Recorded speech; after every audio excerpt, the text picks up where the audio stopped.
I've been tasked to do this debate with Eric on, do cardiac surgeons have a place in the structural arena? And let me be clear that this is obviously a biased group, except for my brother in the background. If you want to know like what my personal opinion on it is, and I know Eric and I discussed a little bit about it a few weeks back, certainly I'm going to be taking the yes category. I don't have any disclosures. Obviously, you know I'm not a surgeon. I'm an interventional cardiologist, but I really like surgeons. I think they're really cool. I like our surgical team at Cornell, at New York Presbyterian is fantastic, and we get along extremely well. I will also mention that I'm a Philadelphia 76ers fan. Don't hold it against me. I really sucked when you guys got that last second shot in Game 7, but right now I am rooting for the Toronto Raptors because I want you guys to win as well. So let's see what happens tonight. But let's be clear, this is not a debate, guys, because this is the classic story of an underdog fighting for a chance. Because the reality is that this is Eric's thing. This is what Eric does. So think of me as whatever classic sports movie you want to think of, whether it's Rudy, who really just wants a chance to play football at Notre Dame, or my favorite, Rocky, which would make you Drago, actually, than Eric, I think. But essentially, guy who's just really, really, really gonna, doesn't seem like he's got a shot in the ring. Or my favorite movie growing up, The Karate Kid, against the guy who's telling the young kids to break the knee, or maybe you're Mr. Miyagi, I don't know. You fall into one of those categories, Eric, in this case. Because the problem is, this really is an important debate because it is going to change the context of cardiology and cardiac interventional care in the future, how we think about it. But the reality is, this is who I'm talking against. This is the man himself. This is Eric Horlick. And frankly, when I trained with him almost a decade ago now, there's still a little bit of trauma left over, Eric. I got to be honest with you. So only debating. A little bit. I haven't done my job. So I was, and now it's down. Let's not talk about it anymore, okay? I need a moment.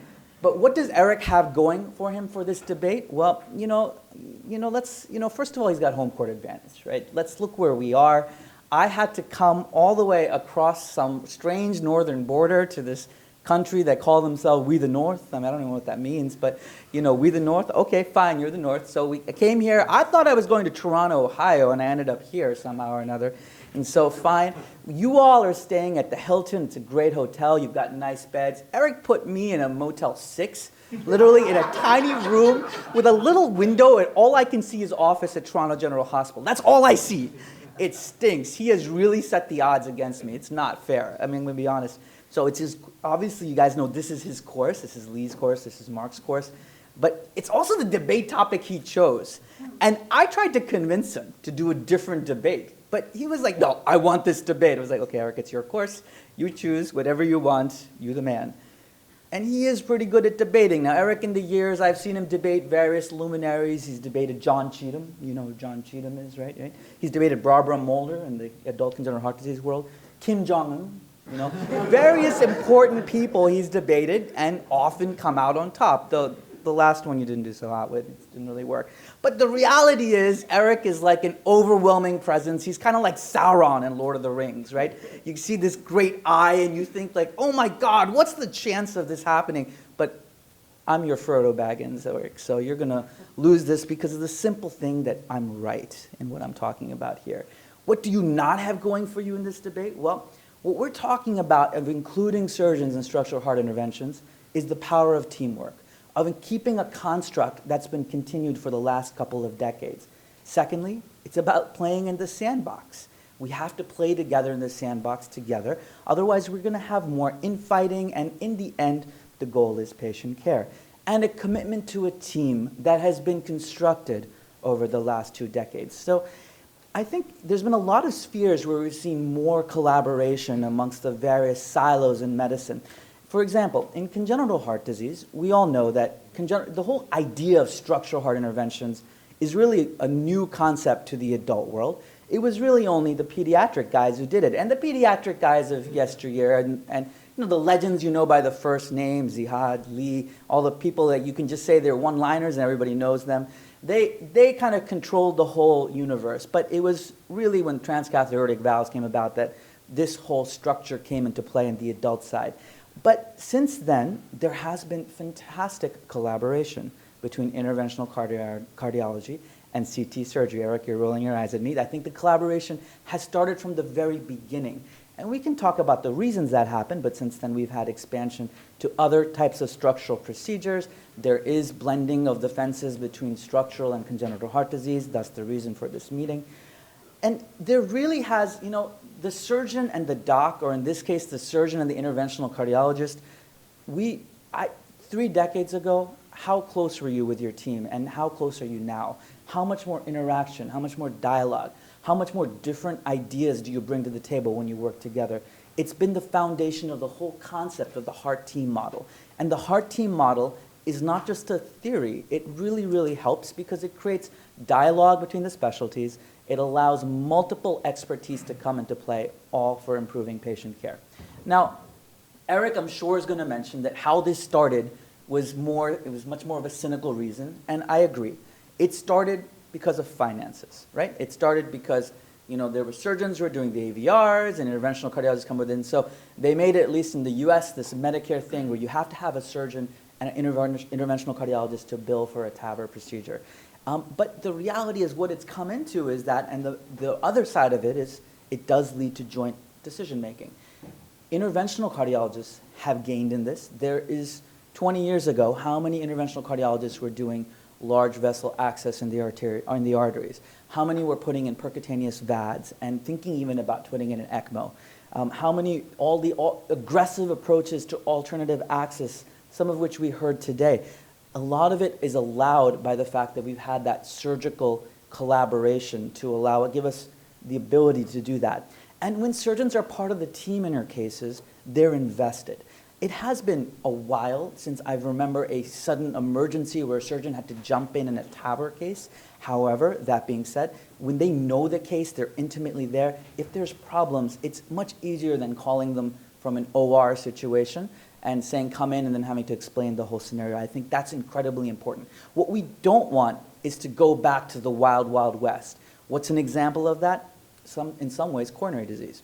Okay, so coronary disease is really what you get done for your coronary disease depends on which clinic you go to, which doctor you see.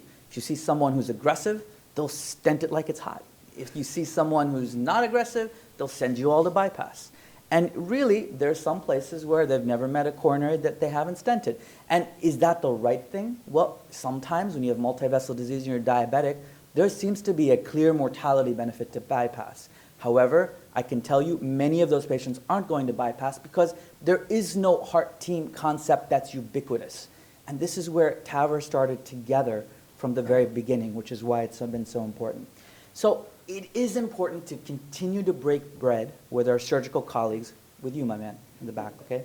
We need to break bread. And it's okay that we can all be different, We all don't have to be, so we have different things that we're better at, and it's that synergy that makes the whole difference. Now, there are clearly surgeons, from, some of the heroes of the field that would never be interested in doing structural interventions. We know that. These guys were, they did their thing. They already have like a way of approaching patients, and they're not interested in new technologies. But for the most part, most of the younger surgeons seem to understand, or at least a cadre of younger surgeons seem to understand that this is where the field is going. The writing is on the wall. And as it seems, more and more of these surgical procedures are going to go a transcatheter approach. And learning those skills is important. So I agree that on many current day TAVR teams where we recruited surgeons to join in, a lot of them really had no training and no business in the field. But the newer hybrid surgeons are working on it, and they're learning. Let me give you an example. So when I did my interventional training at Columbia, Matt Williams was one of my attendings. Matt Williams is, you get notoriety for being the first. He was the first CT surgeon to do a 2-year interventional cardiology fellowship. And so I would take MI call with him. I would do pericardial drains with him. We would do angiography with him. He would also put in the grafts for our Impella 5s. And he would do transplants on the other days. So, it is an interesting approach, but I do think that catheter training for our surgeons is going to be important if they're going to be in the field. Okay, one of the issues that comes into play now is that TAVR has gotten so easy most of the time, where the access is getting smaller, we're doing less and less severe risk patients, that really anybody with two opposable thumbs can do it. And so is there a need for two physicians, is there just from cost efficiency analysis, to do TAVR? And probably not, but I do think for the purposes of the heart team, for the purposes of patient care, keeping those two teams approached in the decision making, and thus you have to keep them involved in the finances of it, is incredibly important. Don't throw out the baby with the bathwater. Even if you make it that it doesn't have to be both people involved in the case. Okay, I don't know, anybody here seen this movie, Underworld? I'm so sorry. So just the three of you, yeah. I hadn't seen it either, and I'll be honest. But if you haven't seen the one in 2003, there was one in 2006, and Underworld 3, and Underworld 4, and Underworld 5. So giving you examples from stupid movies, Underworld is some concept of vampires and werewolves, and they fight. And vampires and werewolves, there's the vampires, there's the interventional cardiologists, and the werewolves, the CT surgeons. But the reality is, and what they're fighting about, is they're afraid of this hybrid creature that's being created, which is an interventional cardiologist with surgical skills and a CT surgeon with interventional skills. And the reality is this hybrid is stronger and better. It takes the best of both worlds. And so this is the future. And Eric, we've written reviews before about training interventionalists for certain surgical techniques and vice versa. And this is incredibly important. So I'm going to conclude by saying this really is an important discussion. This is the battle for the future. So let's not go back to the 20th century. Let's stay in the 21st century.